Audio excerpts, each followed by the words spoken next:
Monster Jam fans, I'm standing by with Alex Bardin, driver of Earthshaker. And Alex, I'm so excited to chat with you after the event we had earlier this morning. You competed in the JCB racing competition. Spoiler alert, you won. But man, what an emotional win that was. Talk to us about what it was like getting the win in that racing event. You know, winning the JCB racing competition is probably one of the hardest competitions to win in Monster Jam, if not the hardest competition to win in a Monster Jam event. You know, it's the one competition that you legitimately have to hit your marks on the track and be the fastest Monster Jam driver out there. So far, we've been really, really fast in racing this weekend. Even, you know, going back to Thursday, our two practice events. I won the first event racing. I was in the finals, the second event of racing. You know, lost a close one there to Blake Granger, the Monster Mutt Dalmatian Monster Jam truck.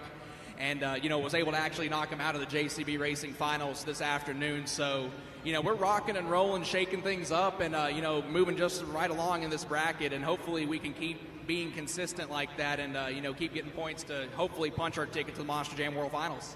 You know, I'm glad that you mentioned that because Monster Jam World Finals, it is coming back to Utah, presented by the Utah Sports Commission. It's going to be right back here in Salt Lake City, 4th of July weekend. And you talk about that consistency and the opportunity. What would it mean to you to get to come back to Salt Lake City and compete in the World Finals?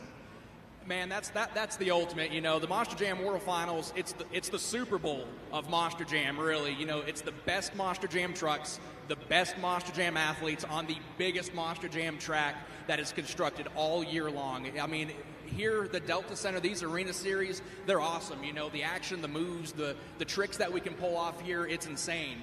But when you go to an open-air football stadium, especially the Monster Jam World Finals, it is next level. You can't even put a word to begin to describe it. You know, we'll be every bit of 70 feet in the air with these Monster Jam trucks, doing backflips, front flips, bicycles. I mean, moves that I probably can't even fathom to think of right now. It seems like everybody always has a few tricks up their sleeve when it gets to the World Finals. So, you know, it rotates around cities, kind of like the Super Bowl does. You know, last year it was in Salt Lake City. This year it's back in Salt Lake City. So all of you fans here in attendance tonight, if you like what you see here tonight in the Delta Center, while the World Finals is in your city, go to monsterjam.com and get your tickets, because I promise you, it is an event like none other, and it's as big as it gets.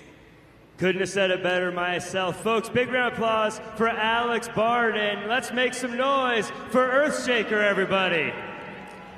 Back up.